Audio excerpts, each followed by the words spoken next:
그러면 핑거 스터디에서 대조군에서도 인지 기능이 호전된 이유는 무엇이었을까요? 제 예상에는 핑거 스터디에 참여하신 분들의 적지 않은 분들이 인지 기능 저하가 일시적이었을 가능성을 생각해야 됩니다. 왜냐하면 인지 기능 저하의 원인으로는 크게 선망과 치매가 있는데, 선망은 일시적인 인지 기능 저하가 있지만은 제너럴 컨디션, 그 외에 여러 가지 신체적, 정신적 건강 수준이 좋아지면 인지 기능이 호전됩니다. 하지만 치매는 점점 진행하는 병이기 때문에 계속 인지 기능 저하가 올 수밖에 없는데요. 다만 처음 인지 기능 저하가 생겼을 때 이것이 선망에 의한 것인지 치매에 의한 것인지 구분하기가 어렵습니다. 이 그림을 보시면 선망과 치매 둘 다 인지 기능 저하가 있지만, 선망은 인지 기능 저하를 일으킨 요인들이 호전이 되고 나면 서서히 인지 기능이 호전이 됩니다. 하지만은 치매는 진행하는 병입니다. 특히 알츠하이머 치매는 진행하는 병이기 때문에 인지 기능이 계속적으로 감소하게 됩니다. 그래서 제가 요양병원, 노인병원에서 근무했을 때 처음 요양병원, 노인병원에 입원하시는 분들은 인지기능 저하가 동반된 경우가 많았습니다. 다만 그런 분들도 요양병원 입원 후에 서포티브 케어나 컨저버티브 케어로 환자의 전반적인 건강 수준이 호전이 되고, 급성 요인, 예를 들면 요로감염, 폐렴, 심혈관계 질환 등이 호전이 되고 나면 인지기능이 호전이 된 경우가 많았습니다. 즉, 그분들이 처음 인지기능 저하를 보였던 이유가 치매 또는 알츠하이머 병이 아니라 선망이었기 때문입니다.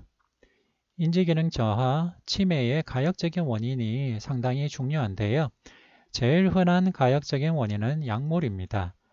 여러 약물들이 안티콜리너직 부작용을 일으킬 수 있는데, 우리가 잘 알고 있는 안티콜리니 드럭 외에도 다양한 약물들이 안티콜리너직 이펙트를 가지고 있습니다.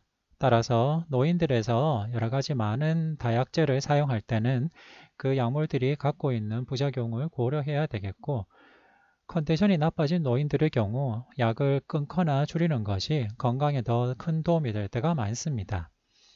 약물 부작용 외에도 디프레션이나 노멀 프레셔 하이드로세팔루스, 브레인 메스 또는 브레인의 디저너티브 디지즈 등 다양한 원인들에 의해서 인지기능 저하가 생길 수가 있고, 바이타민 B12 디피션시, 말누트리션, 하이포타이로이디즘, 알코올리즘 등의 원인들도 인지기능 저하를 일으킬 수가 있습니다.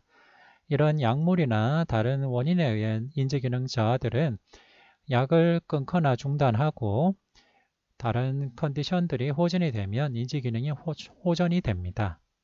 즉, 인지기능의 호전을 보인 환상수의 환자들은 치매가 아니라 선망이나 선망 후 인지기능 저하입니다. 그럼 선망과 선망 후 인지기능 저하는 얼마나 지속이 될 수 있을까요?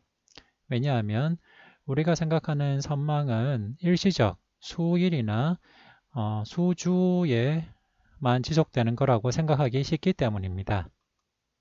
그런데 선망 후 인지기능 저하는 오래 지속이 될 수가 있습니다. 심장 수술 후 선망 여부와 선망 지속 시간 사이에 따른 MMSE 점수를 본 연구입니다. 아주 중요한 연구로 뉴 잉글랜드 저널 오브 메디슨에 퍼블리시가 됐던 논문입니다. 이 그래프를 보시면 심장 수술 후 비교적 단기간 내에 호전되시는 분들이 다수이지만은 일부는 심장 수술 후 약 1년에 가까운 기간 동안 계속적으로 인지기능 저하가 지속되는 것을 알 수가 있습니다.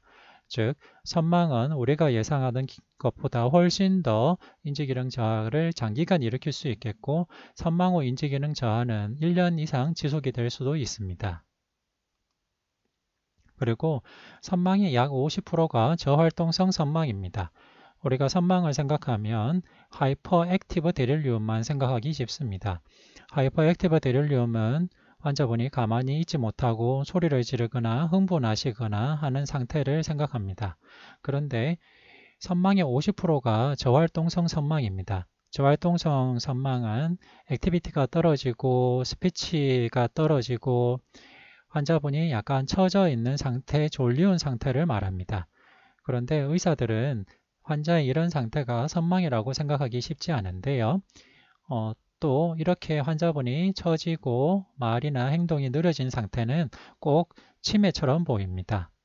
따라서 이런 연구 결과들을 볼 때 우리가 환자를 처음 봤을 때는 이 환자분의 상태가 선망인지 치매 초기인지 알아내기가 참 힘듭니다.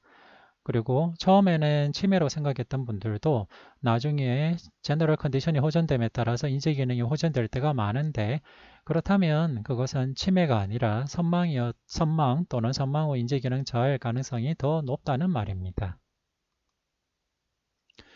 앞선 연구 결과들을 쭉 살펴보면 치매 예방을 위한 여러 영역의 인터벤션들이 생각외로 효과가 크지 않다라고 느끼실 수가 있습니다.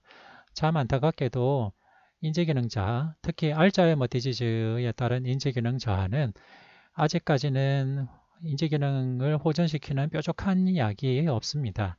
도네페질 같은 콜린 에스터레이저 이니비터들은 환자의 인지기능을 호전시킬 수는 있지만은 그것은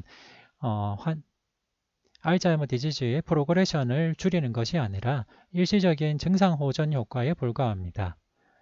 물론 아두카누막 같은 아밀로이드 플라그에 작용하는 약제들이 개발되어서 알츠하이머 디지즈의 프로그레션을 줄이기 위한 노력들이 계속되고 있습니다.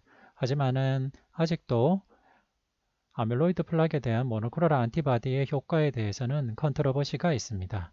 그리고 치매를 예방하기 위한 여러 가지 인터벤션들의 결과들을 봐도 인지기능의 호전이 조금은 될 수 있지만은 인지기능이 조금 호전되는 것의 임상적인 유의성에 대해서는 좀 논란이 있을 수 있고, 의외로 대조군들도 호전이 되는 것으로 봐서는 그 연구에 인솔된 사람들의 상당수가 알츠하이머 디지즈 초기 상태가 아니었을 수도 있겠다라는 생각을 하게 됩니다.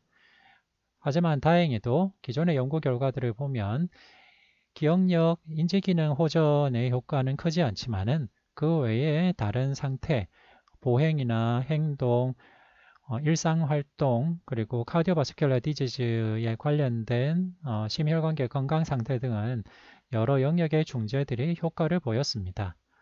따라서 치매 예방 수칙 333은 아직까지는 치매 예방의 효과에 대해서 확실하게 말하기는 힘들지만 그 외에 다른 전반적인 건강 상태, 심혈관계의 건강 상태, 근력이나 운동, 활동 등에 대한 도움들은 충분히 기대할 만하기 때문에 여전히 치매 예방 수칙 333은 노년기의 건강 관리를 위해서 꼭 권고될 만한 좋은 내용이 되겠습니다.